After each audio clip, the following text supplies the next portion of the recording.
Hey there, I'm Gavin Fish. I have a YouTube channel that's called Gavin Fish True Crime. I know, not very creative. But what I lack in creativity, I more than make up for in the lengths I'll go to in order to expose the truth. I dig deep into real crimes affecting real families that have been botched, mishandled, or covered up by police, medical examiners, and politicians.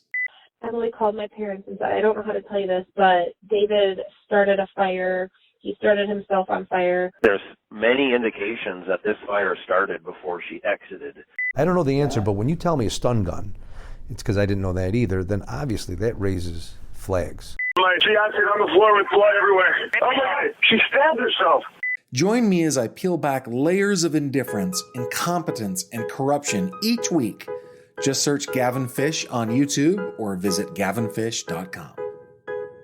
Hello listeners, and welcome to this week's episode of The Cult Vault. I'm your speaker Casey, and for this episode we have a special guest, Gerette Buglion, author of An Everyday Cult, co-founder of the hashtag I Got Out online movement, a lifelong educator and writing consultant. Gerette's book will be featured as September's monthly memoir giveaway book of the month. For a chance to win a copy of this incredible resource, you can head over to Twitter and Instagram and find my account at cultvaultpod and interact with the posts for a chance to win your copy of An Everyday Cult. If you'd like to support the show, you can head over to patreon.com/The Cult Vault for access to weekly ad-free content and exclusive monthly deep dive episodes. Now it is my honour to present to you Gerette. So hello, Gerette, and welcome to the show. I am so glad that we're finally connecting after all of this time. And I'm really looking forward to our chat today, discussing your experiences and your memoir, An Everyday Cult. Would you like to start by introducing yourself to the listeners? Oh my gosh, I'm so delighted to be here with you today, Casey. After having heard quite a few of your interviews, I just so appreciate this podcast for my own self as well as for all the others of us living here in this kind of cult recovery space. So who am I? I'm Gerette Buglion, and I grew up in New York State in the United States. You know, in my childhood, I go into it a little bit in my book, kind of touch into the fact that I lived on a farm as a child, especially as an adolescent. And that, I think, is, you know, a bit of a core part of my identity, is someone connected to animals as well as to nature and all of that stuff. After I was actually 33 years old when I started working with Doug, who I describe in my book. He's the leader of the group that I was a part of. I was involved in that group for 18 years. So it started out slowly and then kind of grew in its intensity. And then I got out. I got out at age 52. So I was in for 18 years. And now I have to say, and maybe we'll talk about this later too, but, you know, my work today is what really, you know, makes my heart sing, which is working, you know, with survivors of cultic or spiritual abuse. And it's such an honor and a privilege to do that. And I guess it's kind of a hard thing to say because I couldn't be doing that work unless I had gone through these, 18 years of what I did go through. So yeah, so here I am. Is that enough of an introduction? Absolutely, yeah. I imagine that those two things are quite difficult for you to juggle in your own mind when there's discussions around whether people should appreciate the good, not the good parts of a cult experience, but perhaps transferable skills, things that have shaped them into who they are today that they want to keep with them after they've discarded the stuff that is not healthy and not good to have with you all of the time. So it's kind of, I imagine, do you have these discussions a lot in your workshops? Oh my gosh. And in fact, I did just earlier today. One of the ways that I think of that is that, no matter what our cultic experience is, I have witnessed in myself and in others that there's always what I call the golden threads.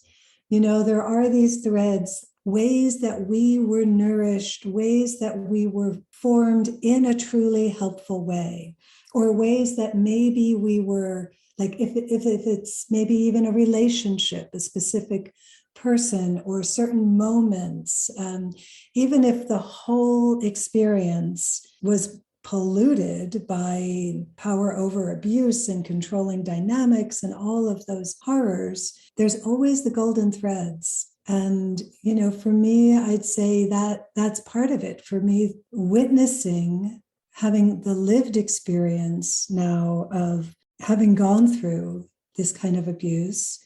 And for me, fortunately, the abuse was not as overt. It was not life-threatening. It was not, I was not sexually abused, even though my sexuality was really messed with. I should have asked, is it okay to swear on this podcast? Absolutely, yeah. I always tell people, and listeners will know what I'm about to say already, it's your story, so you can tell it however you want to. And the episodes, because of the material and themes, are always marked explicit anyway. So yes, Gerette, if you want to swear or curse or badmouth or anything, then you absolutely can. Okay, that's great. It's good to know the parameters here. Just because what's funny, Casey, is that it's actually more in my post-cult life that I've learned just the feel-good power of swearing. I did not used to swear a lot. I mean, part of that probably has to do with the fact that I had young children and I didn't want to have a potty mouth around them. And I was never a prude. But I tell you, I kind of do like a good cuss word. Yeah, but it helps to drive the point home, doesn't it? It does. There's something that just, something that works in this space to swear about. So you were not born into the group that you were a part of. And a lot of the conversations that we have on this show will be from second or third generation members or people that were quite young. So you've mentioned a little bit about life on the farm and a little bit of your young childhood, but what was life like for you leading up to when you were introduced to Doug? Yeah, thanks for that. I was, a fully functioning sovereign adult. I had left my family, moved away from my family at age 19. I had moved out of the house at age 18. So I kind of did some of the house, meaning my father's home. My parents had divorced. When I was 16, my parents divorced. And there's actually a little bit about that too in my book. But then I moved farther north into the mountains. And that's where I think I kind of was finding my own self, my own identity. And I loved being, in the North Country, I'd call it. And it was there that I learned about Waldorf education. And I became a Waldorf teacher by, I think I was 24 or so. And I was a Waldorf teacher for 19 years. So that was like the school that I worked at was kind of a small rural school. And I did not experience any kind of, really overt abuse in any way in that school. But what I did experience was what I call a kind of priming of my mind for the Center for Transformational Learning, which is what I call the group that I landed in for 18 years. What I mean by a priming of my mind, Casey, is that in anthroposophy, which is the spiritual foundation of Waldorf education, there's a lot of right and wrong, and there's a very lofty spiritual doctrine that goes over it. It also is kind of far reaching in terms of giving advice for everything from, raising your children to very specific ways of raising your children. There's kind of the big picture, but then there's the micro of like, you have to make sure that your children don't get black crayons, and you have to make sure that your children always have hats on their heads. And so that kind of thinking was along the spectrum of controlling groups. And I know after I got out, I learned, a number of people who have experienced truly overt abuse in anthroposophical or Waldorf settings. So that was a big kind of wake-up call for me to realize that. But that's really what led up to my experience. I was an active, Waldorf teacher when I started seeing Doug. Right. And at this point, are you married to the partner that goes with you into this experience? Yes. My husband and I met, right around, I was in my early 20s when we met. We were 23, 24. And so we were together actually for 6 years before we got married. And so he's, been with me this whole time. And we got involved in Waldorf Education together, although he was not a teacher. He really participated. He got active. He was active on the kind of the school development work and got very interested. He's a farmer. He likes to garden and is a very avid farmer. So he got involved in what's called biodynamic farming, which is the branch of anthroposophy that relates to farming. And so he got very involved in that kind of training, as well as the spiritual training that goes with anthroposophy. Okay, interesting that the theme of the gardens, and I know that this plays a concurrent thing throughout your book as well, around the farming and the gardening and the space, and the very kind of do-it-yourself couple that you were in terms of fixing things up and, making really, I want to say, like quirky households for yourselves to be in. I don't know if you have a better way of describing some of those environments.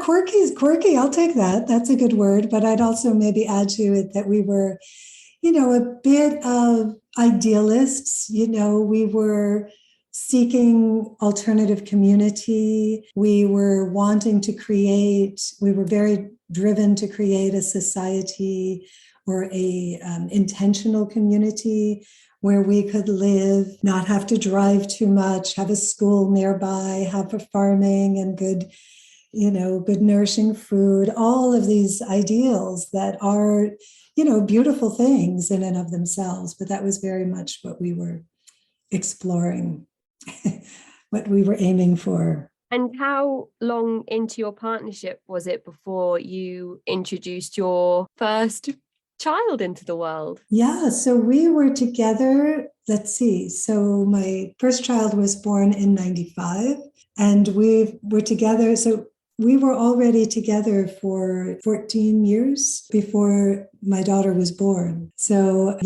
we had quite a bit of time together already. We had a couple little times when we had separated sort of, during that time, just to kind of see, do we really want to do, like, is this the relationship? And, I have to say, and obviously this is something that is expressed in my book, but probably not enough, is how integral my relationship with my husband is to my story. And yet, of course, he has his own story. And this one is really, mine. But we started, after our daughter was born, he started working with Doug about just like a month before I did. But I was very clear that I was not going to be ready to take on any new thing until after my child was at least 6 months old. That was like this rule I made for myself. And I followed through with that. So it was like right at 6 months, I had my first session with Doug, not having, of course, any idea of where it would lead me. So you're going through your own journey. You have your husband with you. My parents have been together for 30 years now, and they're still not married. And my dad always says, I'm just not sure I found the one. And that's what sprang to mind when you said, we didn't have our first child until after 14 years of being together. And it's just another example of how there's no way to know the right amount of time to wait. Something rather endearing about that. It keeps a kind of openness. For us, there was a point that it was really, important for us to make a commitment. And, our wedding took place on our property. It was a very humble wedding. I mean, there were over 100 people there, but It was, a potluck wedding. We offered, some main courses and the wedding cake, but, we had a band, a contra dance band, and it was all outdoors. We were married underneath the big maple tree out in the field that we still, walk to, multiple times a week. My dog ashes were buried out there. Like, it's a special spot. So for us, that was our way. But I love it. Sounds beautiful. It sounds lovely. And at this point where your husband's been going to Doug already, then you decide to go for your first session. What is your understanding of who Doug is, what the sessions are, what you're signing yourself up to? How does that picture look at that moment in time? I love that question. Then what I thought I was signing up for was to learn more about myself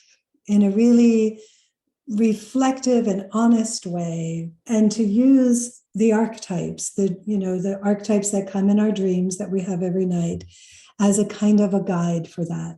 I didn't really know what the archetypes were, but what I did know was that two of my colleagues and good friends who I worked with at the school had already been seeing Doug for a while. And what I saw in them was a kind of radiance, I saw them shift. And what I perceived was that I saw them like become more interested in life in a truly honest way. And there was also a dynamic that they shared with each other that I was a little bit jealous of, and I kind of wanted in on that action.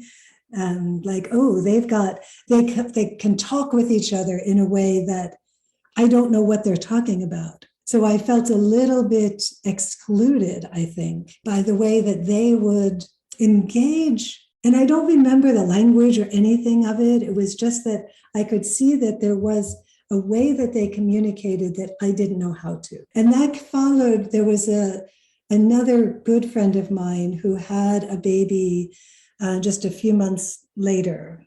So we were pregnant together. And that was also part of, she had been involved, in what I call the work for a long time as well. And so I also kind of wanted something that they had that was a kind of depth. And it's ironic, Casey, because being involved in anthroposophy and Waldorf education, you're dealing with kind of deep spiritual stuff anyway. But I think there was something about the anthroposophy that felt maybe a little too stuffy or a little like old fashioned or something, and a little too, I think I'll say dogmatic. And so there was what I was perceiving in other people is that they had a kind of lightness to them that it's like, okay, I want more of that. That's all I was looking for.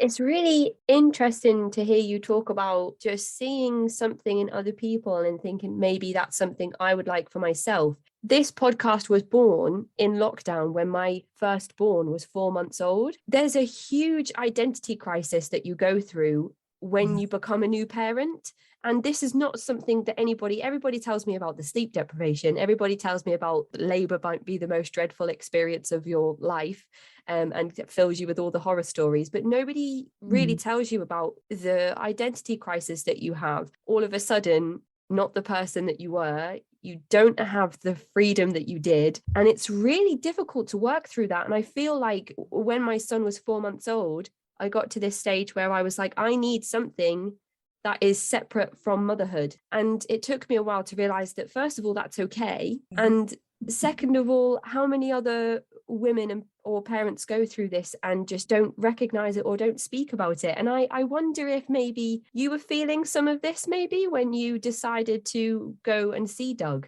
Oh, absolutely. Absolutely. For me, I would say it was a little bit more premeditated because I had decided, even when I was pregnant, okay, I want to do that, but I'm going to wait. However, maybe there's a way that I did. I should give myself a little bit of credit, that I knew myself well enough to give some space, to not dive into it right away. And I think that was a good choice. However, as new moms, there is a vulnerability. There's no question. And what we know in the cult recovery, the cult education world today is that many, many people enter a controlling religion or cultic environment at vulnerable points in their lives. And here, that was my vulnerability. Like, yes, it's like I am bound. I love this child, but I'm bound to her. And yes, I wanted a space. I wanted a little place that I could really call my own.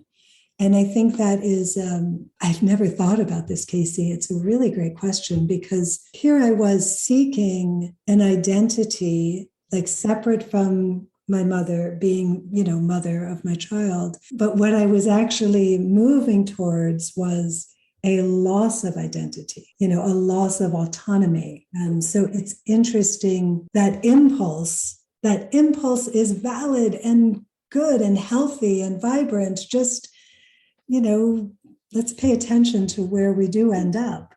And at first it wasn't that. It wasn't so controlling. Okay, so who is Doug? Where do these sessions take place? What does your first session look like? All of that stuff. Paint this whole picture for us, and I'll just let you run with everything. Yeah, so who is Doug? Well, that's a question I did not ask before meeting him. So what I can say, what I know now, is that he's someone who was a civil servant. He just did, work, merchant type work. And he is like self-taught in terms of his work as a Jungian analyst. And he has absolutely no training. He has no certification. And he also is, at the time, what we called an uncertified, non-licensed therapist. Like he actually had all of us when we were in the training program. We'll get into this later, but in case I forget to mention it, he actually had all of us make sure that we registered with the state to be an unlicensed, there's no accountability. There's no board that you are accountable to. There's no educational standards he was accountable to. And the same is true for the people that he trained to do the work that he did. But that part did come a little bit later. So when I first went to Doug, it was to his house. He had an office in his house that was this big old farmhouse, that you just probably early 1900s, maybe even the late 1800s farmhouse. Rather stately. I had no idea what to expect. I just knew that I had, made an appointment to see him. So I would go there for sessions. In my very first session, there were, which I describe in quite detail in my early in my book, I experienced the kind of dependence that he cultivates really from that very first session. And that was centered around a couple things, but one was the fact that I had this feeling that I had been sexually abused as a child.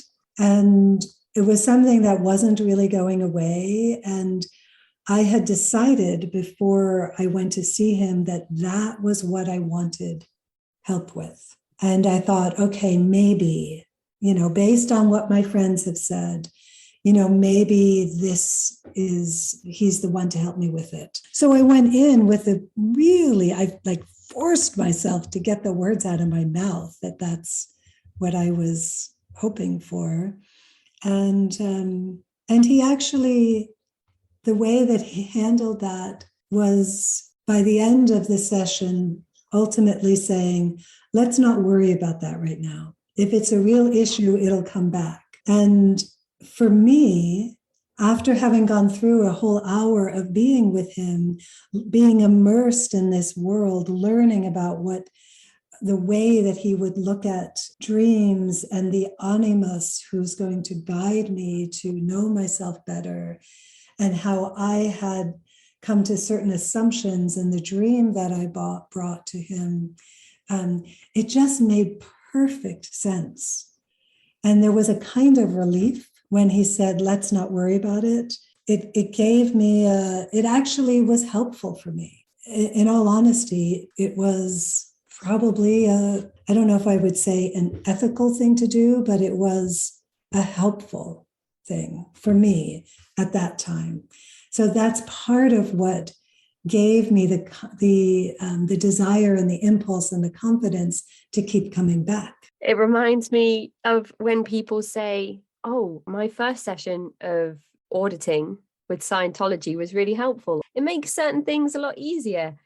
Yes. Of course, when the levels change, it doesn't feel like that anymore. But almost like when people say, you're chasing that first high after trying particular narcotics, and the addiction grows and the dependency grows. And dependency is an interesting word that you used, because I know you do a lot of work with Esther Friedman, and her book, A Gentle Soul's Revolution, has such an amazing part in it about dependency. And I'd never really thought about it in that much depth until reading her work, and I was just blown away. I felt crippled reading her writing about how she couldn't do anything without feeling like she needed to ask leadership. It's scary to think that dependency, Doug was working on that from your initial meeting. Yeah, and then there's always this question, about cultic leaders, like, is it intentional? Or is it like, was he intentionally planting seeds of dependence? Or was he sincerely offering this wisdom, this, approach to looking at dreams that he was super passionate about? I honestly think it's probably, in this situation, I think it's probably the latter, that he grew.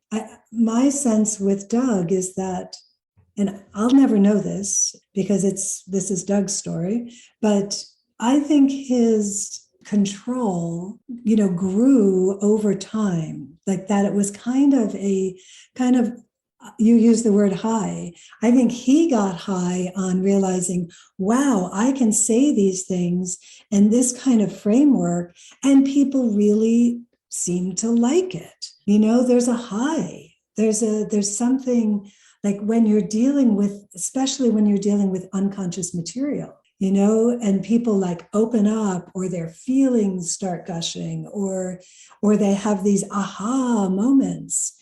You feel like it feels really good, and you keep doing that enough, and I think, Doug probably always had some narcissistic components to him, but I think they grew as his ego grew. And his following as well. Well, and that's exactly what I was just thinking, Casey, as those words came out of my mouth. It's like there's an intertwined relationship between, and here I am linking my fingers together like this, that the followers need a leader and the leader needs followers. And it's like this unspoken contract. In some cultic environments, it actually is a literal contract. I spoke with a couple of people actually today about literal contracts that were written really to keep them held hostage. But I also think that the unspoken contracts can be just as powerful. Especially when you are going to Doug with the assumption that he is accredited in some way with this information of this experience that you think you might have had, which is deeply rooted in your subconscious and possibly very triggering and traumatic to tell him and to think about, and to try and work out whether you're correct in thinking that this might have happened to you in terms of sexual abuse.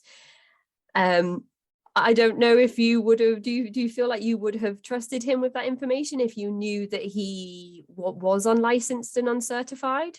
That's a really good question. I may have, actually. And if I knew that he had no training and was unlicensed, it may have been just a seed of doubt that had grown sooner, and it could have grown. And we talk about cognitive dissonance a lot in the cult recovery world. And, when things started not matching up in a way, maybe the fact that he was not licensed and had no one to be accountable to, if I had known that earlier, perhaps it would have been a crack. But at that time, I don't think I cared. I was more impacted by what my friends were experiencing.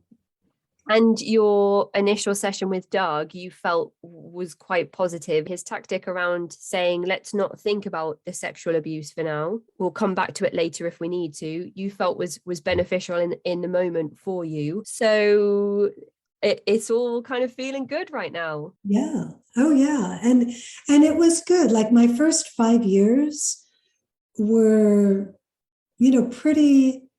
I think of it, in my book, I actually talk about it as, 5 different stages of cultic involvement.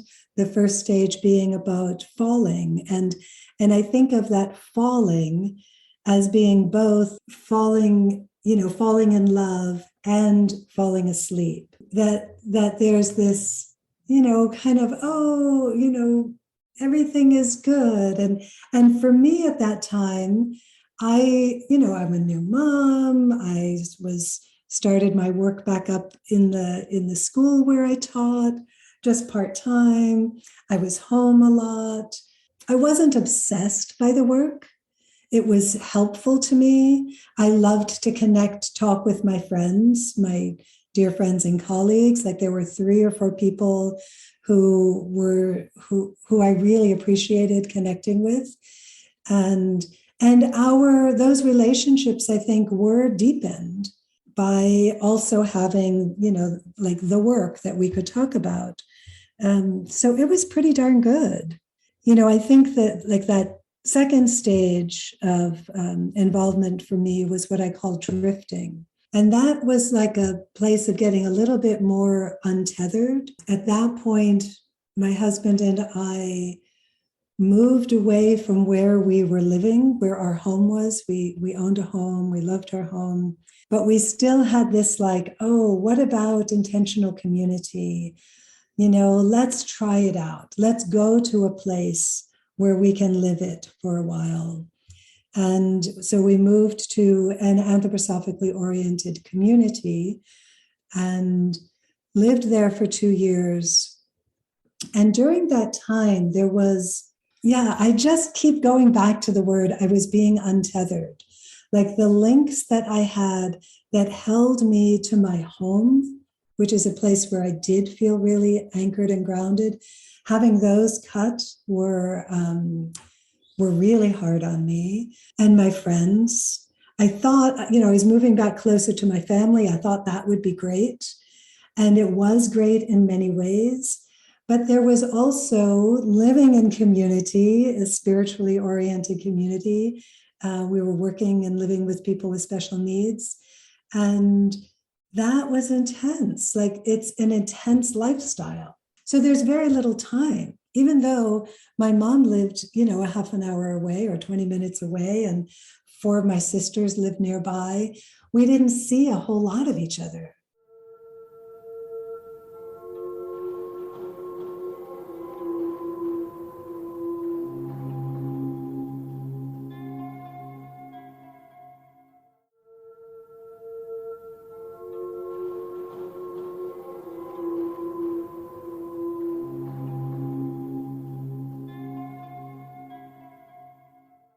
Like it wasn't like suddenly they were in my life so much more. So when I started to realize that I was not happy in that situation, and that's where my husband and I had a bit of a crisis while we were in that community. But during that time, and I think that was also part of that untethering. And so where my psyche went was more and more and more to the work. So even like I had less anchor in my own life because I was doing this thing, like I was seeking, how Janja Lalich often talks about how people are drawn into cults because you're idealists. We were the classic idealists. And when those ideals started not quite, manifesting, I felt severed, untethered. To physically exhibit how that feels internally must be erratic and stressful. It kind of makes me feel a little bit like Like, I hear that, and yet it's so interesting, Casey, what the mind does.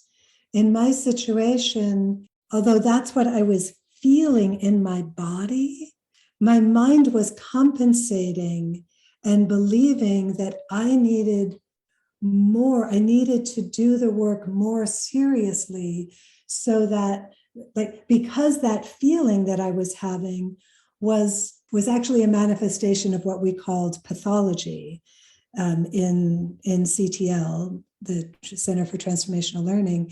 So that whole narrative was, becoming more and more like my anchor. So I started putting more faith in that.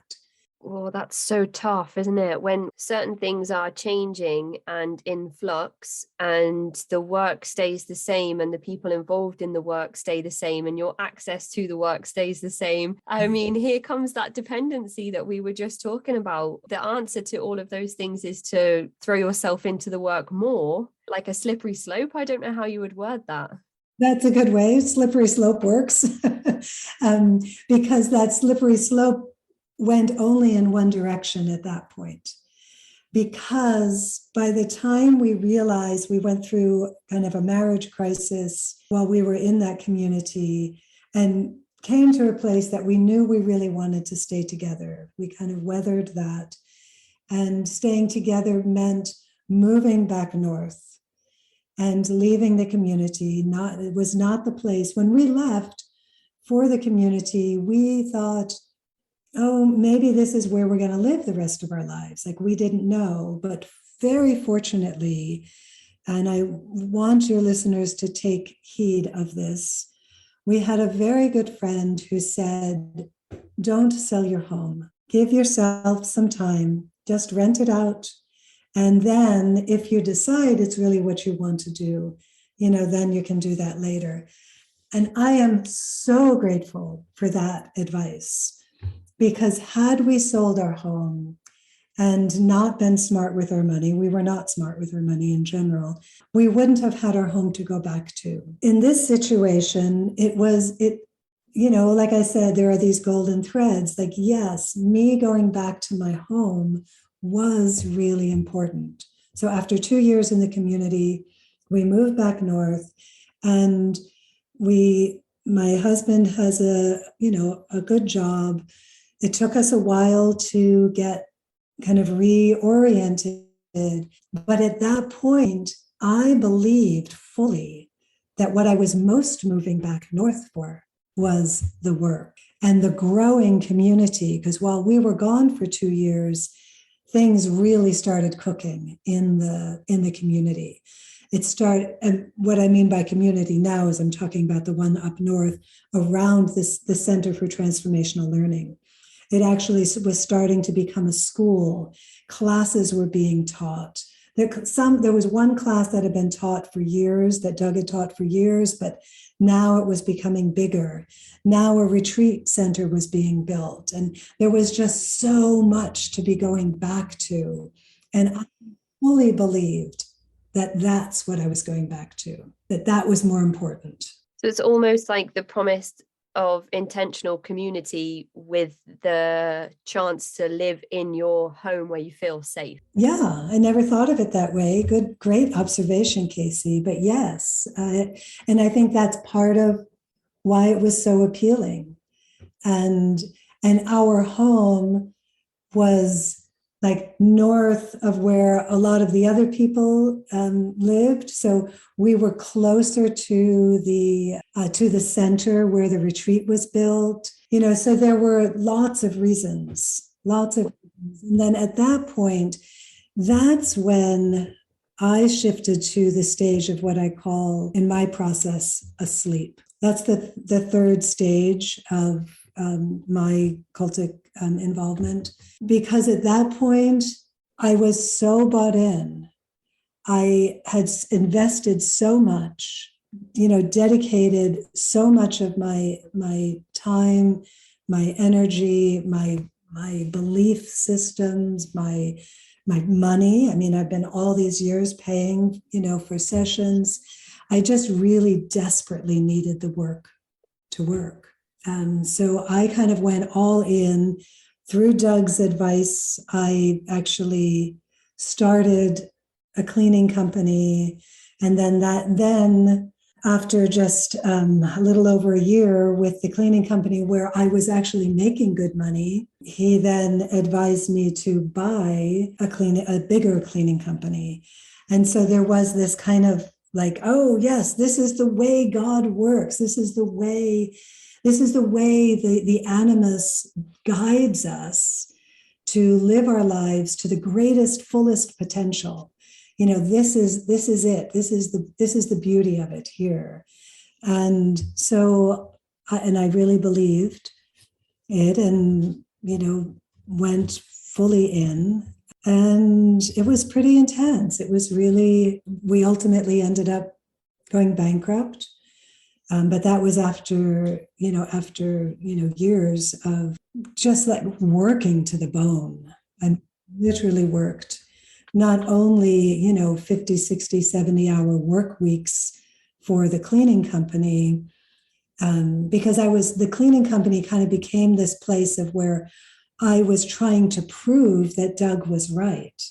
That I was trying to prove that this was where I could finally manifest in the world and show that, what it looks like when someone who is connected to the divine, to divine inspiration and to finances, that this is what it looks like. And what it looks like is pretty fucked up. Well, you explained there, the sunk cost fallacy almost meant that he had to be right. Yes. So in these first one-to-one sessions that you're having with Doug, how many times a week and how long do the sessions take place for? How much do they cost in comparison to your kind of hiatus and return to Doug, where the group sessions start taking place? What are the differences between your kind of first impressions and your reintegration?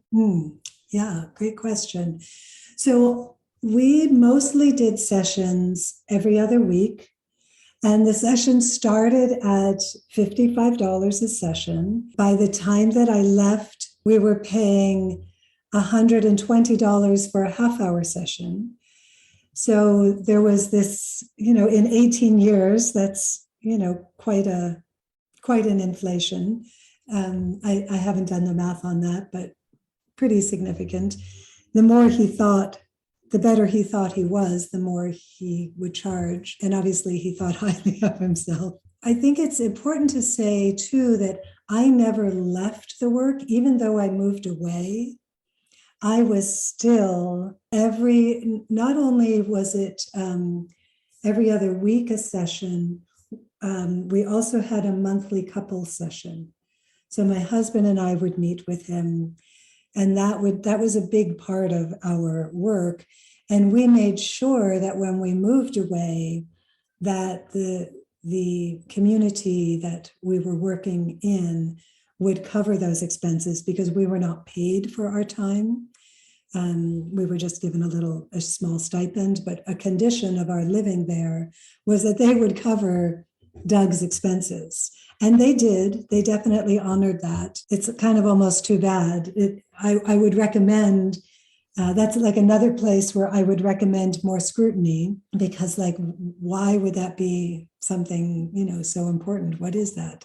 And, what is it that this amount of money that the community funds is going to what? For what? Why? How? Anyway, that's another thing. But when I returned, so at this point, I'm now, let's see, about 13 years in. When we moved back, I'd been active in the work for 13 years. The intensity really picked up.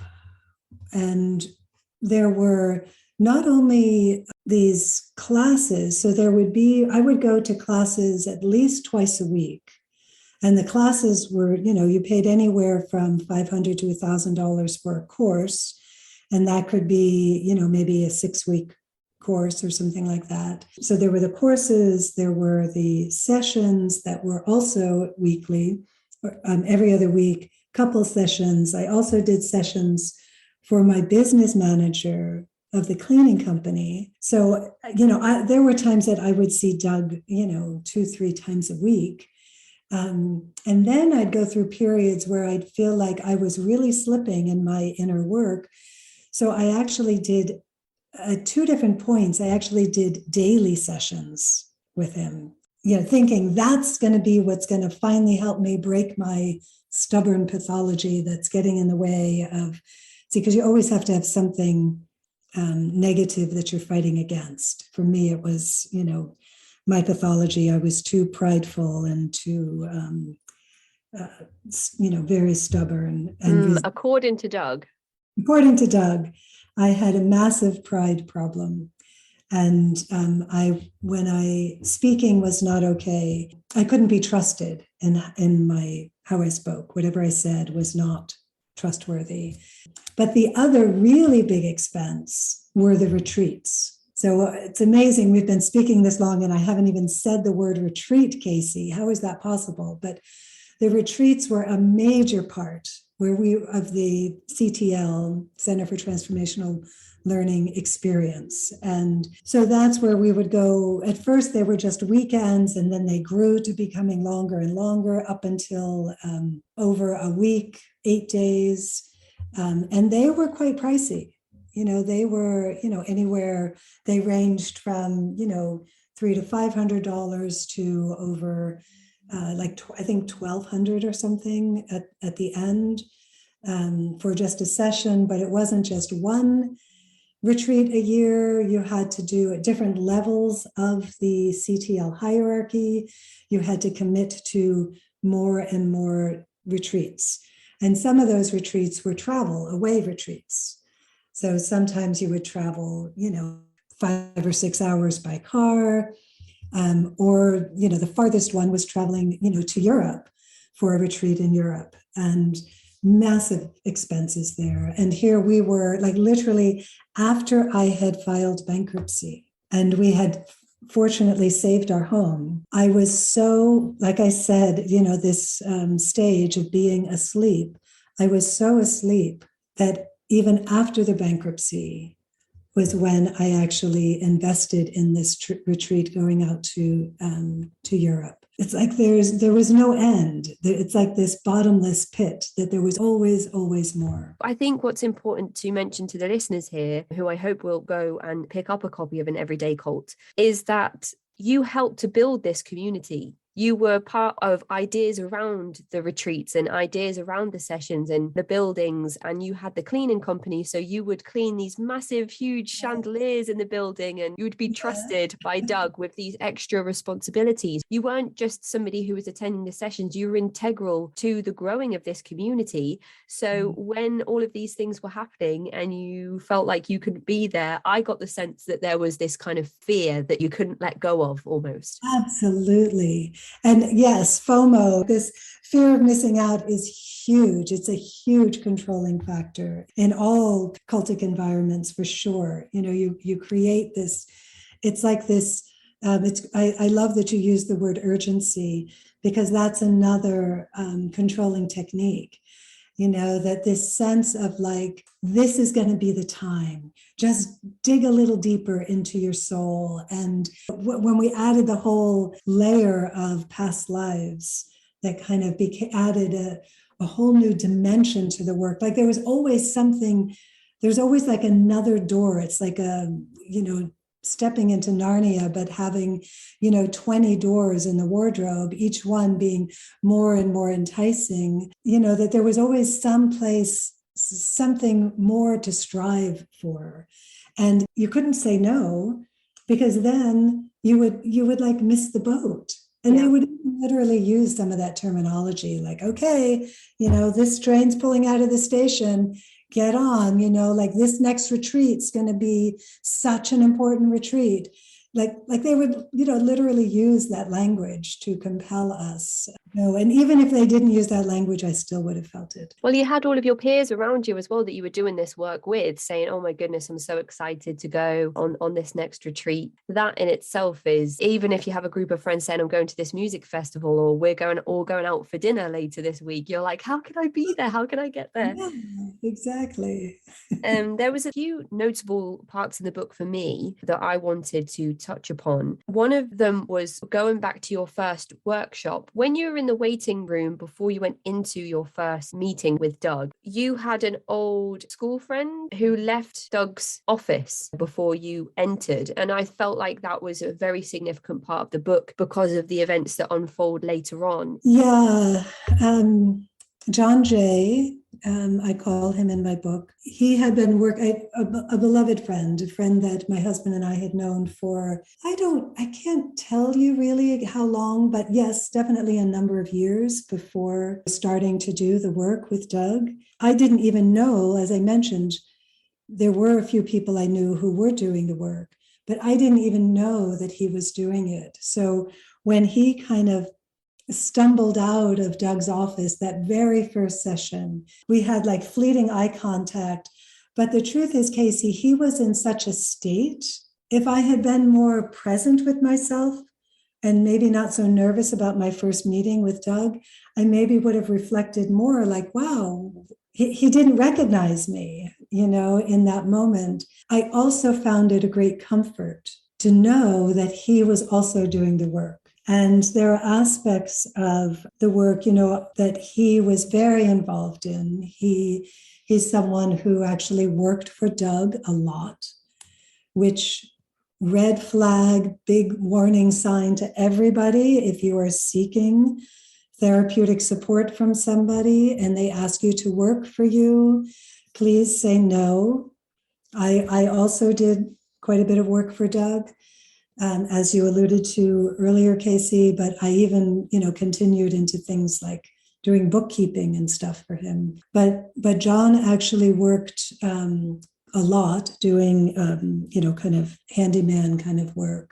Ultimately, John was someone who was beloved in the community, a very endearing kind of man, but continually was often noted throughout the years in the work as someone who would often fall short of the goals of the work. So he might take a step forward in his inner work, but then he would fall back down. And Doug was pretty merciless in pointing that out in a similar way that he was pretty merciless pointing out my failings in the work. So there was a way that both John and I really believe in many cultic groups, particularly in this, what I would call the everyday cult type of group that's less formed, kind of more amorphous in a way that, that there's, I think, a way that, oh, geez, Bruce, I just lost my train of thought because I had an itch on my eye. So I was talking about John. I think part of it is losing my train of thought is that it's just incredibly painful to think about him still today, because, like I was saying, both he and I were kind of ridiculed, and our failings were pointed out more than some other people. And there were, in a controlling group, I think that the leader will often know who it's okay to do that to. And clearly, John and I were. There were a number of others as well. But some people were actually quickly raised through the ranks, way faster, even though I'd been in at this point, 13, now 15, 16 years. And what ultimately happened was that John committed suicide. And there's a lot of conjecture about what all went into his death. And it was just, and continues to be such a tender wound. It's funny, I've spoken about him before when I haven't cried, but I'm, feeling the loss. And I guess it's also like, it's in addition to the loss of him, it's also like the work that I do now, I see the loss. I see how many losses there are, how in terms of, sometimes it's our children who are lost to us through our cultic involvement. Sometimes it's our parents. Sometimes it's our siblings. Sometimes it's our, husbands and wives and partners, and sometimes it's our beloved friends like John, and of course, I'll never know. He after he died, and years after he died, I learned more about his background and learned that there's complexity there. There was suicide in his family that I didn't know about, but what I am certain of is that the way that he was treated in that environment was dehumanizing and profoundly disrespectful to the incredibly gorgeous human being that he was. And that's definitely reflected in your work as well, how you write about John and his impact on you and your husband and the community, and the impact that his death had on your community at the time you learned of his completion of suicide. And I'm so sorry that you experienced that. And I'm sorry for all of the things that John was going through, and that none of you had an inkling that this was going to happen, and the amount that it still impacts you today. It's a difficult thing that has so many different elements attached to it. When you put CTL next to John's name and wonder, if things would have been different if he never met Doug. So I appreciate you sharing that with us. Thank you, Gerette. And something else that I wrote down on my question list, maybe you can help me make more sense of this, because I was making notes as I was reading your book, but I've written, "Don't jump in with crazy." I don't know if that's a quote from your work. It doesn't sound like something I would write down. Don't jump in with crazy. And then I've written, Marshall Applewhite and Bonnie Nettles, Laurie Vallow and Chad Daybell. These couples are problematic and claimed to have met in a previous life and were destined to meet again. So I think that must be in relevance to Doug and his partner. Right. And that theme that happens very often in, with these controlling leaders, that there is some kind of mystical, grandiose way that they have, the two have come together. I mean, of course, there are plenty of cult leaders where it's just a single person, but when it is two, and there's that added element of mystical relationship, that adds, of course, to the mystique. Don't jump into crazy. I honestly don't know what that is, Casey, but my sense is that perhaps there's a compelling element in these, cultic narratives that is that can be kind of wild, like it can be really good to just, go all the way in to something wild and crazy. And that if you're not doing that, that's your problem. You're actually cutting yourself off from the freedom, the spiritual freedom that's just around the next bend, the next retreat, and the next $1,000 and whatever it might be. I think that it might have actually even been in reference to, if one person presents in a certain way with severely narcissistic traits or even psychopathic traits, and then pairs with another person that has those traits, I think that must be what I meant by those two things. And it was fascinating in the book when the couple come forward with this story about how they've met in a previous life, and all of you just go, yes, that makes so much sense. Most likely in a group where you're spending a lot of money and a lot of time and a lot of volunteer, and a lot of your life force and your thoughts and your energy are getting involved, if a narrative like this comes up, it's probably bullshit. Just saying, or just to use caution around it. Just let it. Yeah, that's the cult educator in me, that I can't go past certain things without just calling out. It's not like, what is that? That makes, it's just compelling. It's juicy. It's also confirmation bias. Like we want our leaders to have, to be leaders that deserve the pedestal that we want them to be otherworldly. We want, because we want us to be on the path that's most important or most, unique and special. So it's kind of like they're confirming, their story was just confirming, oh, that's an inkling I had already. Like, yes, it's like,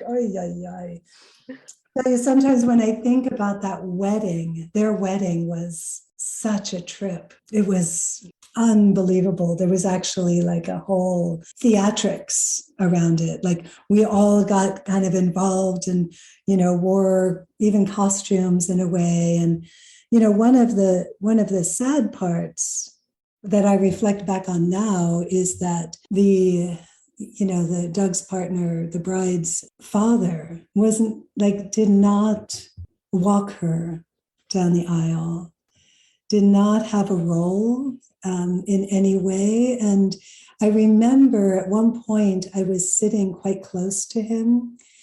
And that was for me like a little crack. I saw the pain in his face. And it was after we had done this theatrical thing. And I think it must have been, when I was walking back to my seat and he was like, why is the father sitting there? Was my question. Like, did he not have a place? So later, in my, in the work of, cult recovery, I think about these moments of cracks, like where were those places where actually cognitive dissonance entered and it actually was slightly felt. Normally in my normal state, I would be glossing over something like that. But I don't think I'll ever forget his face, the pain, just sadness. Wow, that's really interesting. I wonder how many other people have got those kind of stamps of moments where they've, I don't know, the shelf cracking, I don't know. Many people do. In fact, that's part of what comes up in the writing workshops. Just a moment when there was some awareness that something is not right. When we explore those moments, boy, they do open up things. We haven't really explained for the listeners. You had your one-to-one sessions with Doug initially, and you continued to have some one-on-one communication with Doug, but the group sessions were really when I felt things changed. That's how it felt for me reading the work. How would you describe the group sessions, how they changed, and what that meant for you as an individual participating? Yeah, the group sessions were primarily taking place in the retreats. So that's like when we're like away from home, days on end, where we're with a small group. And there are, facilitators, leaders that are the leaders of each small group. And then we sometimes would go back into the large group. Like every day, there would be large group sessions and small group sessions. But what was very interesting about them is that no matter whether you were in the large group with everybody or you were in your small group, Doug actually is the one that would he would make rounds to all of the different small group sessions, and they took place in different buildings and lean-tos all over the property. So he would literally like drive around on his a four-wheeler to get from one place to another. So we would like know he's coming by the sound of the four-wheeler. And sometimes we'd hear it coming towards us and, the heart would start pumping, like beating, whoa, whoa, whoa, whoa, whoa, he's coming. And then he'd peel off and go to some other place, and you'd be like, oh. But he would be coming to work each person's dreams and tell the leaders what the dreams meant. So none of the leaders, even though they've been working for years with him, many of them, they were, until the very, very end, they were not paid for their leadership, and B, they were also not given freedom to explore their own instincts about what a particular dream or a particular situation with one of the dreamers might be. And, ironically or interestingly, when there was this whole big crisis that took place later, at the end, when I left, at the end, it happened because a number of these leaders were actually at a retreat without Doug. So for the first time, they had the experience of not having his shadow over them. And that's when they themselves also there was some trouble beforehand, but I didn't know anything about it, even though I was in the executive committee, doing ridiculous amounts of volunteer for what I thought was the decision-making body of the organization. But there was something about the leaders. And like I said, I was never a leader, even though I was in for 18 years. There were some leaders who were there for just, became a leader in just a few years. By taking off the pressure of Doug being there, they could suddenly actually be themselves more and see the control and the oppression that they themselves had been under.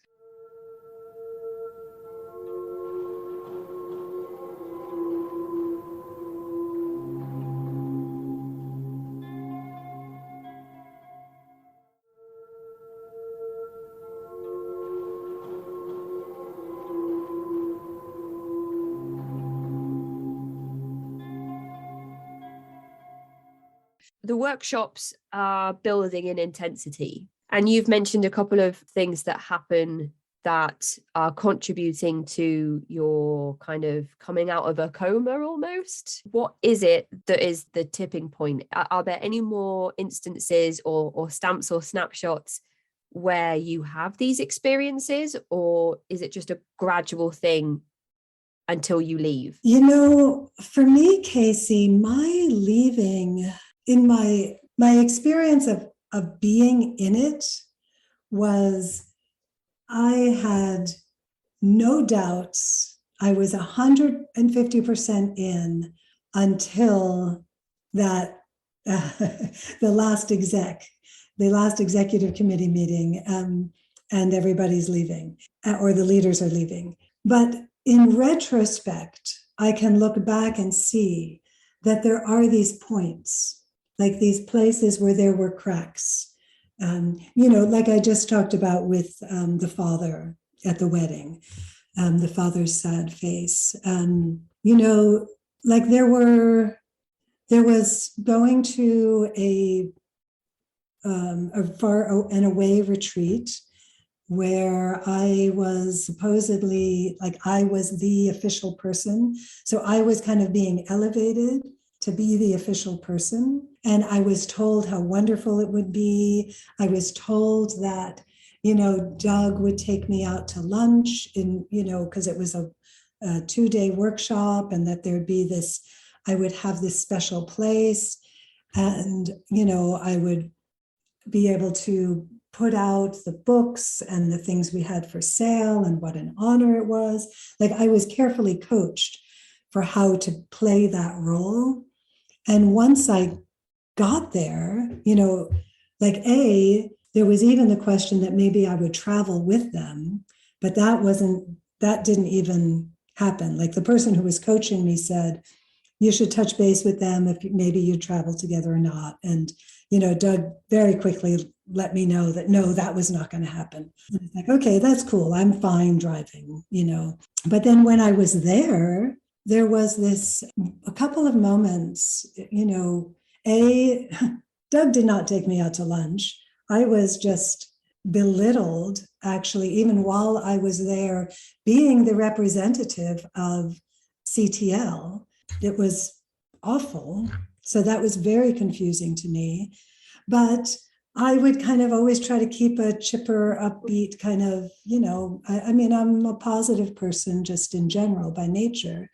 And that was the case then as well. And then there was a particular one of the dramatization of the dreams that took place where, there's an invitation for people to go into like an authentic expression of the different parts of the dream that each dream is being played out. Sorry, we haven't really described this yet, but that was a core component of the work that we did, which was this vessel. It was like we would have this container where one person's dreams would be acted out.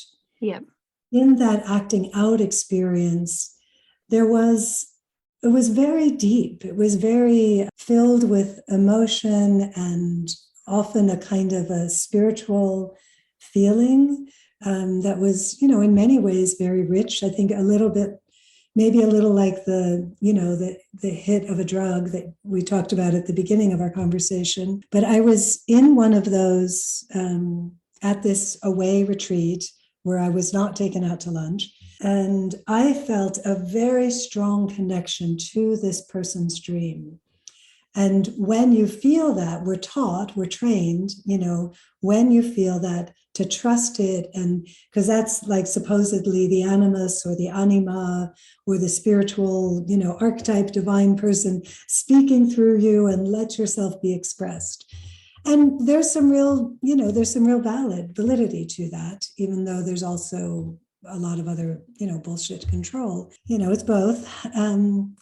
But in this particular moment, I felt very strongly about this person's dream, and I started speaking. And I will never forget the way that Doug looked at me. And it was this with contempt. It was like his darts coming out of his eyes. And it was this like, who do you think you are, Gerette? Like, he just was like, needed to put me in my place. And I knew, like, there is a part of me that knows to this day that I experienced something authentic about this person's dream that was cut off because of his contempt, his need to control me in that moment. And what a disservice that was to the person whose dreams we were exploring at that time. So that was one of those moments where there was a crack, haunted me. In the same way that you were cut off from that person's dream, you saw an authentic part of Doug, I feel, in that moment as well. So even though you missed out on one piece of authenticity, you did get another. I got another, not the way I was expecting it, but yes. And I think that was part of, like I said, a crack. Even though talking to me, during that time, I remember going out to dinner with a group of people that night. And because I was not in any special relationship or elevated space, in Doug's eyes. So a whole group of us went out, which was really fun. But I remember being really actually kind of disassociated at that point. And that's why, that there was this cognitive dissonance between what I had been coached for, at that point, 18 years to do, to be authentic in someone else's dreams, and to have Doug so really violently, to me it was violent. And I don't know, like, it would be very interesting to speak to other people who were there. I can think of one person I know who was there, and just see if anyone else noticed it. I don't, but it was a very powerful moment for me. And even though Doug was violent in his interaction with you in that moment, he was actually physically violent with you as well. Or am I confusing Doug with somebody else? Who was it that strangled you? Well, the strangling was a different kind of violence. And that was definitely, Doug set it up. And what's really interesting about this is that here we were focused on the spiritual integrity of each dream. Like, this is what CTL was all about. And yet at this particular retreat, when Doug came up and heard my dreams, kind of gave his 2 cents, he came up with this intervention, which was, and I don't even know what the other dreams were, the dreams that I actually had were, because it's like everything else was erased because of his intervention. But in his mind, my dreams were about showing me how I could not be trusted, how anything that came out of my mouth was a lie or was manipulative, and trying to get somebody to like me for the wrong reasons, or to get attention in some way, and that I needed a harsh intervention. So he asked one of the other participants, who happened to be a big, burly, football player type person, to literally, put his hands around my neck, but to not use pressure. So whenever I spoke, these enormous hands would come around my throat. And it was just extraordinarily confusing, humiliating. And like, even at that point, that happened probably at about, in that time that I call, I don't know, somewhere between drifting and asleep is when it happened. No, it was probably in a sleep, actually. It was definitely in a sleep. That was actually one of the events, and at the beginning of falling asleep, because at that point, again, I had invested so much. I needed the work to work, like that sunken cost fallacy, like this man who knows me better than anybody else. If he believes this, then this has got to be true. And so not only did I have to endure that through that retreat, so there were a number of times that happened, not only in our quiet, small group session up on the, separate from other people, but it also happened a few times in the big, what we call the big group. But, something that I don't think I wrote this in my book, but I know that experience for that person, the man who was given that task, was extraordinarily uncomfortable for him. And he did not want to do that. Like, I felt that, like, I have that awareness, like, even when it was happening, I could feel his discomfort. And he never came back to another retreat. And I honestly, Casey, I have actually tried to find him because, in writing my book, I did reach out to people to everyone who would recognize themselves in a scene, even though I did a lot of changing names and mixing things up to protect people's identities. I unfortunately was never able to find him. And that's actually been really hard for me. I don't know where he is. And if I could speak to him, I would absolutely, let him know that I know that he meant absolutely no harm. And I'm sorry that he had that experience. I'm really sorry that he had that experience, and had, kind of had that on him, because in the, like, that intervention became something that I had to repeat every single retreat for the next 5 years.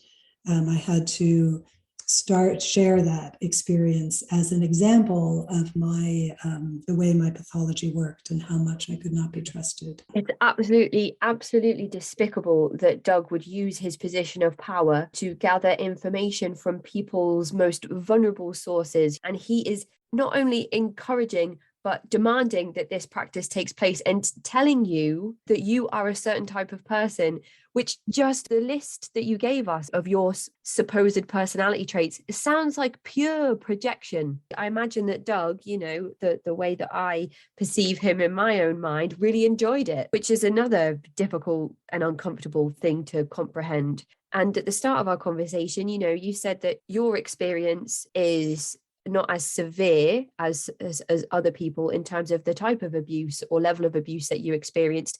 But I feel that when people speak that way about themselves, they're diminishing their own experiences, because we are taught to believe that if you hear something that sounds worse than your situation, then you're not allowed to feel your own abuse to a certain level or a certain degree. Yeah, although just to be really clear, Casey, for my experience is that I have allowed myself to feel and heal from the depths, and continue to heal from, the depths of that experience. In no way do I diminish my experience or someone else's experience, because the psychological impact is severe.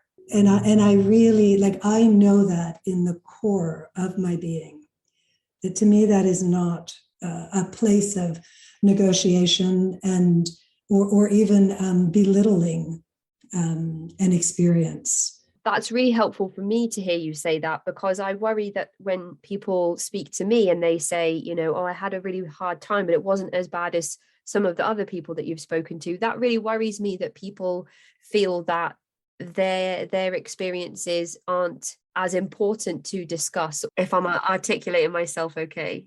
Yes, you absolutely are. And I agree with you that does happen, and in the work, that I have the privilege and the honor to do now with people in cult recovery, I have witnessed again and again that what holding space for the depth of the harm that people have experienced is vitally important.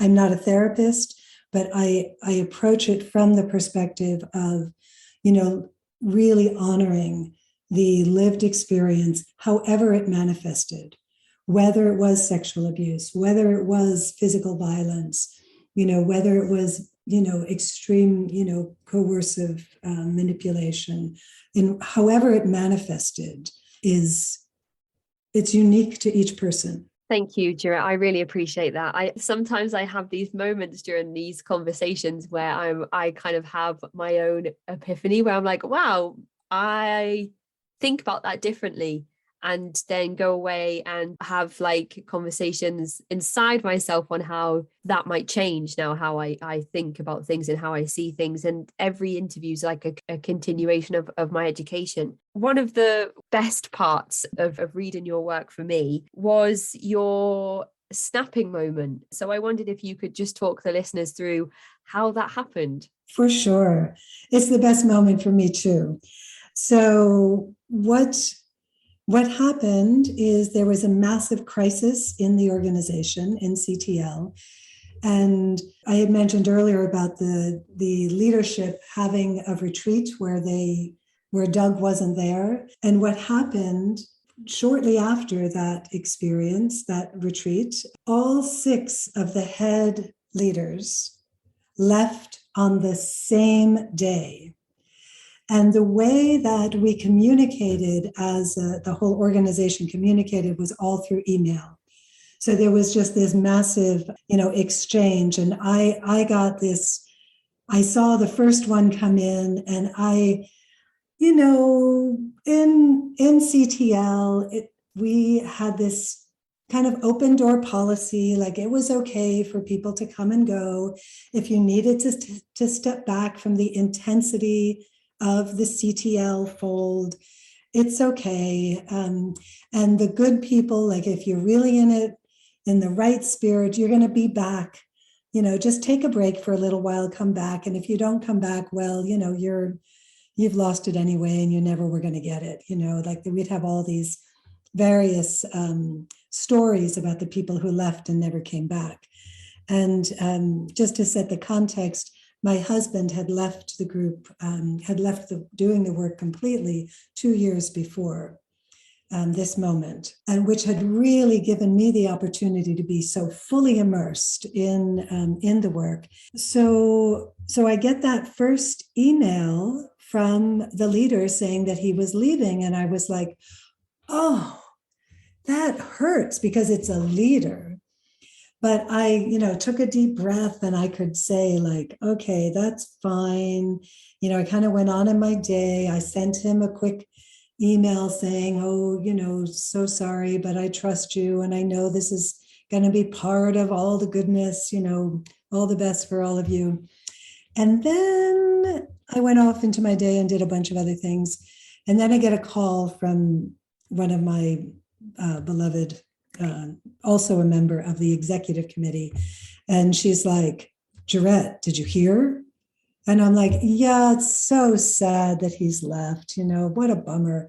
And she's like, what, and there was like this silence, and she's like, you you didn't, you got to go back to your email, like there's more. They all left. And I'm like, what? What do you mean?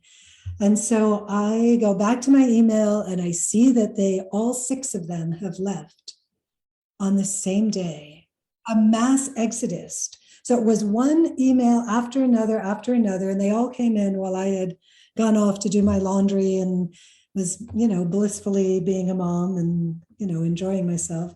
At that point, the world just turned completely upside down. And we were given the opportunity. We had the next day, this was like on a Tuesday, and the next day was our Wednesday weekly executive committee meeting.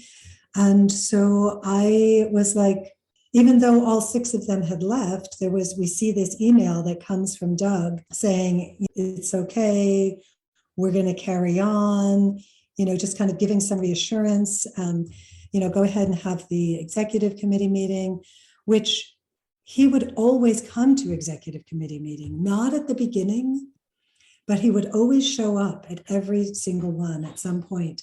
This was the first time he did not show up.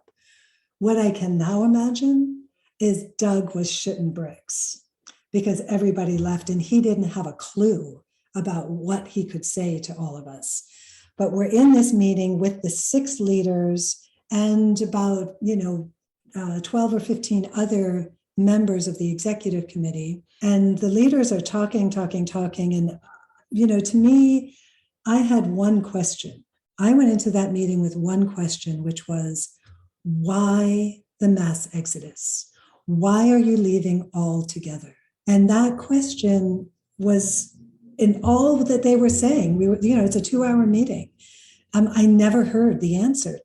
Like, I just couldn't. It was like, nobody's saying it. Nobody is saying, everybody's talking around, but nothing made sense to me until, Casey, it was literally 5 minutes before the end of the meeting. And one of the leaders, who is in some ways the most, I'd say, I felt the closest to in a way because of the gentleness of her spirit and who she is as a person. And she's someone who had gone through quite a bit of, abuse as a young person, and she's an artist.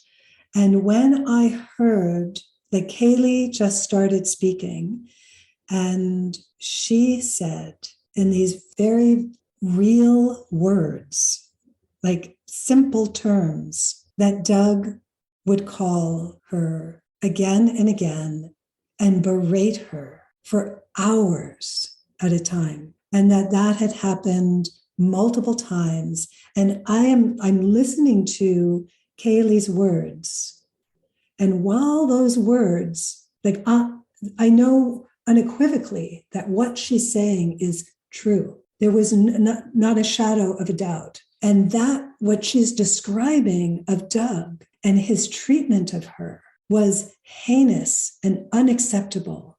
And in that moment, the pedestal that I had put Doug on collapsed. And I left that meeting and drove home. I had a long drive back to my home. And in that time, I didn't speak to anybody, as I left the meeting. And I took the long drive home. And in that 45-minute drive, a massive shift in my psyche took place. And this is something that is pretty unusual. This is why I call it snapping. It was so fast. It was like everything in my world turned right side up. I had been living upside down. It's like I had been living, and I suddenly could like see this. I was incredibly calm and very, like I wasn't weeping. It was like my brain was rewiring itself. Like I still haven't met people who've had as fast a snapping as I have had. And I've met people who have had similar experiences, but like I was so oblivious until I was out. And it was a period, like the next week, there was some major revelation each day over the course of the next week. And, by the end of that week, I was, no longer a part of CTL. I was no longer a client of Doug's. I, had an understanding that what I had left was a cult.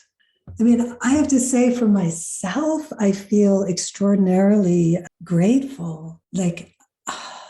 And what friends told me afterwards, like one of my good friends was like, Gerette, I thought you would be one of the ones who would never, ever leave. Because she was one who had been doubting for a while and had, been part of, had been privy to some of the things that the 6 leaders were going through, some of their questioning. But I didn't have that. I didn't have that questioning at all. And she, I don't remember if I put this in my book or not, because I know I wrote about it, but she tells me that she was sitting across from me when Kaylee, this one of the 6 leaders, was speaking, and she said she saw it happening. She saw my face. She was directly across from me. She was watching my face, and she's like, "Holy shit!" Gerette gets it.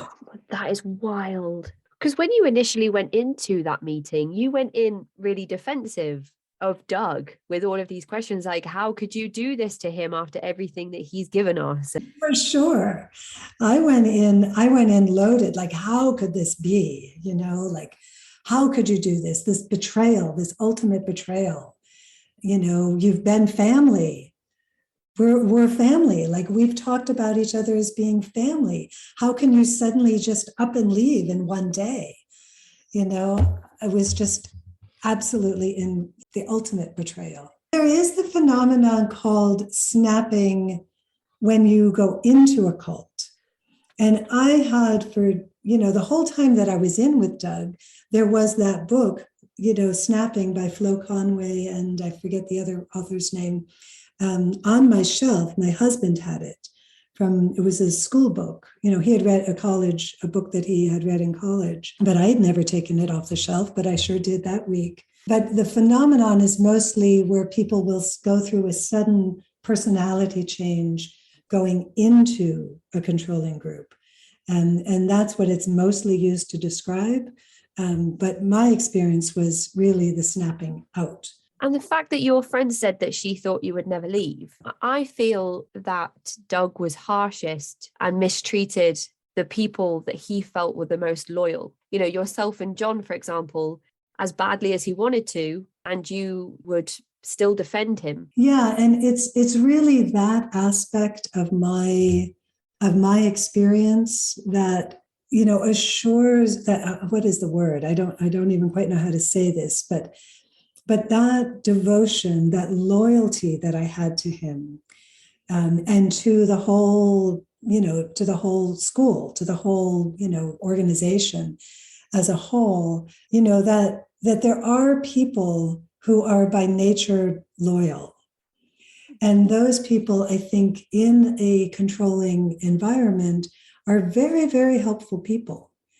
And, you want to, a controlling leader wants to, keep you engaged in there as much as possible. And, I do now in my work with other people get to hear about so many experiences where they've tried to help a loved one get out, that have failed. And I can really identify with that, the person who's in, because I know that so well in myself. And that fierce, like you said, I went into that meeting, defending Doug, like, what the hell are you doing here? So I know that on such a deep level. Maybe it's the good-natured parts of people that are taken advantage of the most, or trusting parts, or maybe a bit of both. Yeah. I was listening to a podcast today called The Commune. It's a group that were living intentionally at a place called Center Point. The leader got worse and worse. So a few parallels between your story today and this podcast that I've been listening to. The people who became involved with Center Point were everyday people, but also quite intelligent people. And there was somebody talking about how intelligent people are bigger risk takers because they have a softer landing, was how they said it.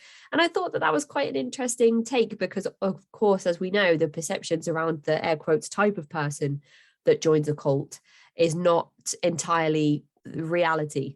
Exactly. And yeah, those perceptions are, kind of, that it's losers or people who are, not in very vulnerable places, or they're, whatever, they're not to be trusted.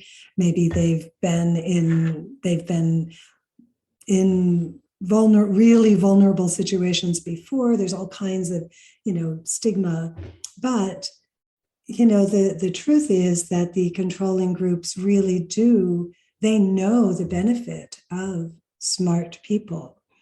And, and they know I think that cult leaders are extremely smart at identifying the traits and kind of getting a good mix of people and knowing what kinds of people should be attracted, like what's needed to kind of round out the community, even like, yeah, we really could use a lawyer, Yeah, I mean, I always go back to Rancho Rajneesh when you use that as an example of, there was definitely a certain type of person that was sought after. Arm Shinrikyo, exactly the same, people of influence that could infiltrate the local communities and pull off all of these illegal acts that took place within these groups. Because you don't think of it as illegal. When you've been indoctrinated, you truly believe that you're doing something for a higher purpose. And it's not like this is where I think in the legal system today, it's so essential that we develop a very clear understanding of what coercive control is. Because when we're compelled to do something that against our morals, that whole, obviously the whole experience of moral injury is grave. It's a concept and a life experience that I think many of us can take years and years to grapple with, to make peace with, when we have done something that's in direct conflict with who we are. Who we are as a person. Like I remember going to my first ICSA conference, the International Cultic Studies Association. So my first conference, I, kind of palled up. This was obviously well before COVID. I palled up with someone and we went to lunch together and we're talking about the group that she was a part of. And she looked at me and, we were talking about indoctrination. And she said, if I had been asked to kill someone, I would have done it. I wrote this in my notes because you had something similar to this in your book. Right. And it's true. It's true. Like for me in that moment, hearing this, beautiful person who was part of a meditation cult say that to me was also like a wake up, like, okay, how far would I have gone? The group that she was a part of was more inclusive, more closed. It was a closed cult. It was a commune kind of cult. And you were, 24/7 involved in this. And I can imagine if I had been involved in a group like that, I too would have gone that far, could have gone that far. But because at least I did have, since I had a job and work and my husband worked and our kids went to school and there were many ways that I had to still function in society. Right. I think that's probably was my saving grace, that it did not get that far for me. And yet for those that it does go that far, Like that's where moral injury is so dramatic, it comes from when soldiers go off to war and end up, really violating the soldier's code. Like when you're a soldier, you have a code of ethics, like when I was in CTL, I lived by a code of ethics. And that code of ethics, becomes, just a very important part of one's identity. But when you behave in a way that's in contradiction, to your moral code, and it's like when your moral code is replaced by something that's toxic, when your internal moral code becomes the non-ethics of a controlling group, that's how it gets that bad. That you really could steal, kill, go that far because you believe it. You believe it, that what you're doing is truly beneficial for the good of humanity. Like that's brainwashing or, indoctrination is. It's almost like if leadership were to tell followers that we're not breaking the law because we dictate what the law is, then people sometimes might not even feel like they're actually doing anything wrong in terms of actually breaking the law. Absolutely. And it doesn't, it doesn't, that's that whole phrase, being above the law, like not only like you are, like when you're in this kind of controlled mindset, laws become irrelevant, like they are a kind of, yes, that's what the secular people do, in JW, it would be a worldly thing. Us worldly people, yeah. Yes, this terrible worldly people, and that's how you can justify knowing that sexual abuse is taking place, because it doesn't look like sexual abuse to you. Because in your mind you have a justification, you also keep blinders. I think one of the things that is maybe not as discussed as much in terms of indoctrination is how you're taught, you're trained to stay in your lane. And even though, like as I said earlier, I was oblivious to the fact that the teachers who were the top leaders in our organization were not getting paid. I was oblivious to the fact that there was discontent in any way with them because I stayed in my lane. I did the work that Doug asked me to do.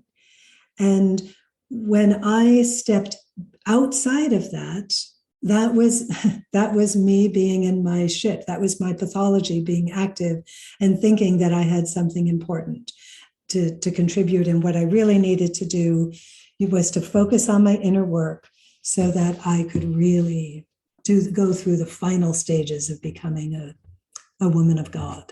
And that sounds to me like literally breaking you down so that the last parts of you, your authentic self, don't exist anymore, so that you can be as malleable as Doug needs you to be. It's just such a vast topic, and it's so complicated, and there's so many different elements to it. To truly understand undue influence and coercive control on a systematic and systemic level, that the more understanding that we can bring to these terms and how these systems manifest themselves in our controlling groups of all kinds, whether it's business or religious or spiritual or just whatever, self-help, the whole gamut. But it's the dynamics themselves and recognizing that it is a system. It's not just a technique. It's actually a system. And if we can have a better understanding of that system, I believe, and actually I believe that the work that you're doing with this podcast, as well as this, this incredible surge of education and opportunities that's happening within the cultiverse, as we call it today, I think that is really starting to happen. Yep. You're absolutely right. You're so right. A few individuals have asked why the episodes that I do are so long. First of all, I shouldn't call them interviews. I should call them conversations. And second of all, the reason the episodes are so long is because it's not just taking a glamorous, clickbaity headline. This abuse happened in this church. It's like, how did that abuse happen in the first place? And so you start at the beginning of somebody's journey. What was your childhood like? Were you born into the group? Experiences in the group, how you left, and what life has been like since. It's so important. And I don't want to say to somebody, your story is only worth an hour of my time. That's ridiculous. And we can't grasp how these groups work and exploit if we don't understand the entire system, as you said. So, hearing somebody's entire journey from one end to the other is so incredibly important to recognizing the symptoms and signs of cult-like behavior. Where have I been?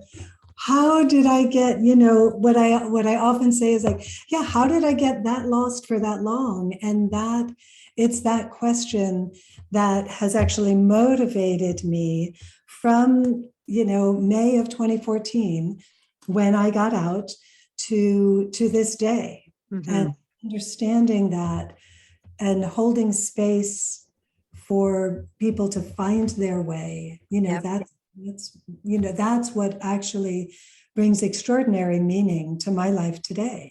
Yeah, absolutely. And it's such valuable and great work. And Esther calls it a misadventure. That's my favorite phrase. Yes. You don't want to call it a mistake, because I feel like that places blame on the individual. And of course, it's not the individual's fault in any way because of coercion.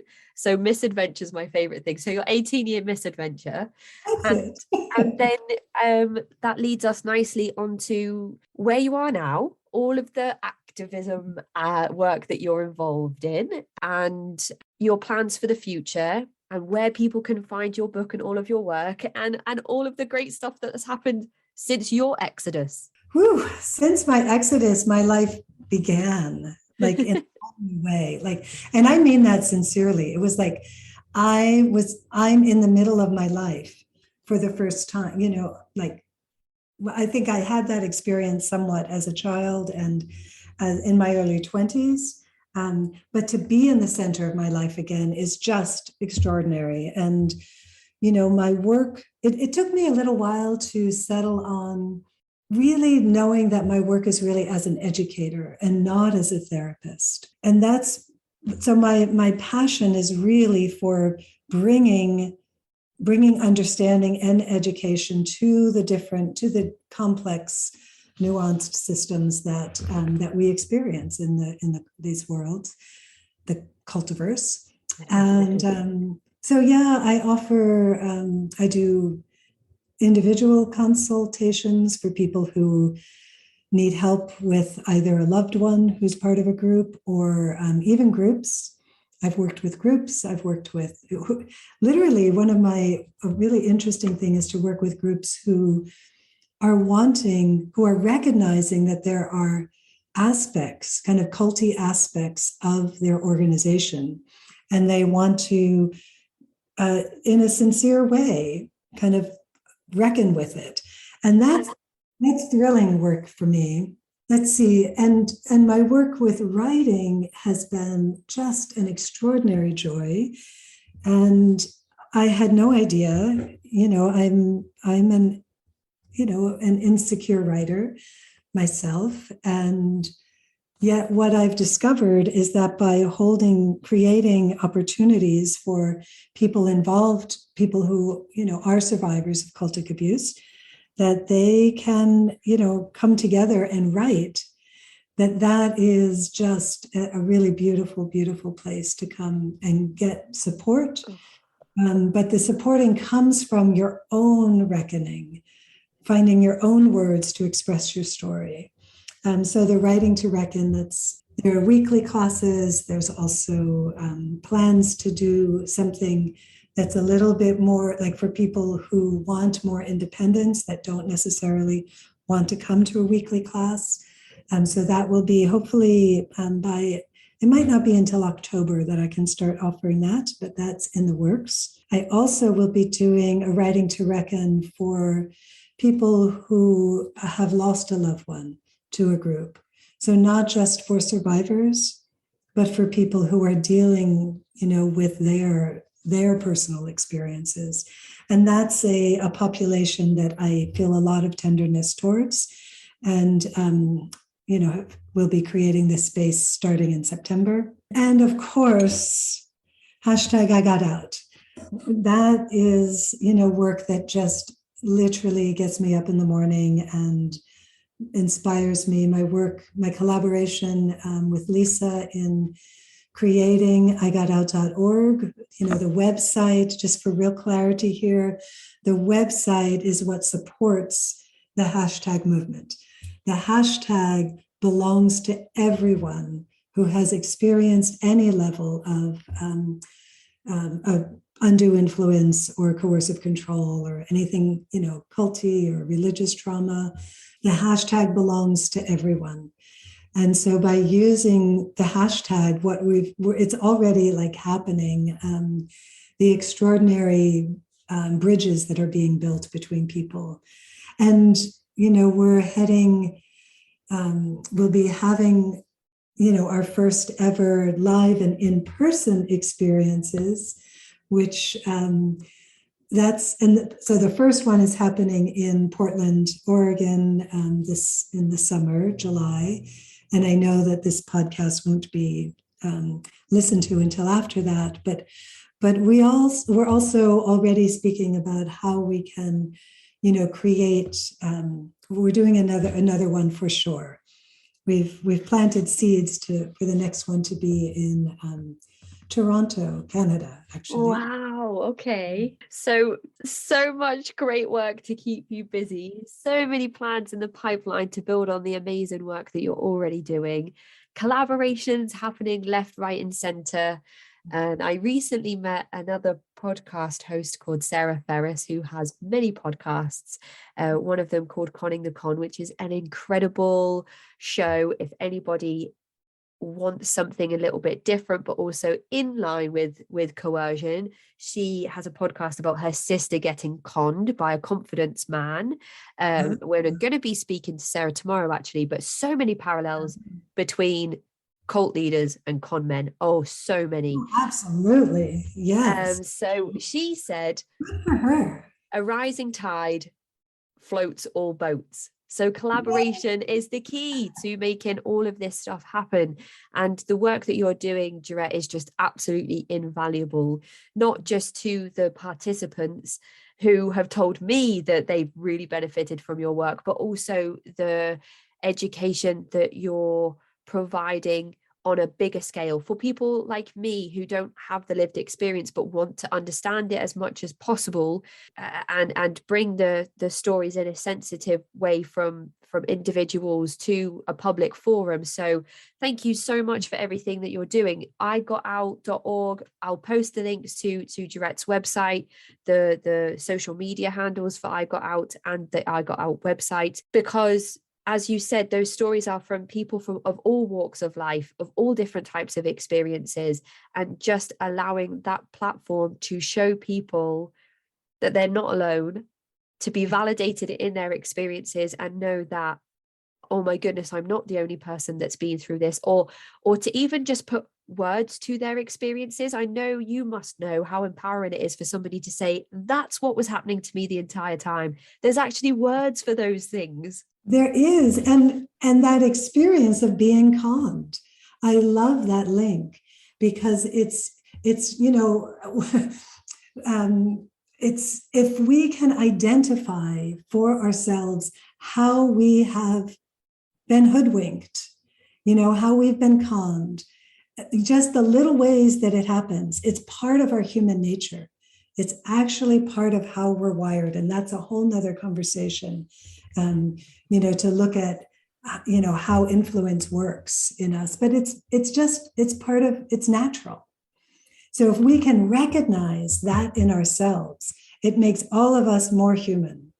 And like your friend Sarah said, I love that image, that a rising tide floats all boats. And that's where we are today in the rising tide of the cultiverse. And I so appreciate the work that you do, Casey. Thank you. I just want to say a massive thank you to you, Gerette, for your time today, for coming and chatting with me, for setting me straight on a few things, because that's so important for my education and the listeners to be like, no, Casey, you're wrong there.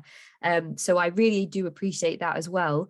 And just trusting me with your story, letting me read a copy of your book, An Everyday Cult. Everybody should go grab a copy and have a read, because you won't regret it. Thank you, Casey. Can I add one more thing? And that is that I've always believed that, like, I was an educator and I'm a mother, and I've always believed that people who are not parents, who don't have children, are really important in the world today. They're really important to children. And because I've witnessed that again and again, there's something special that they bring.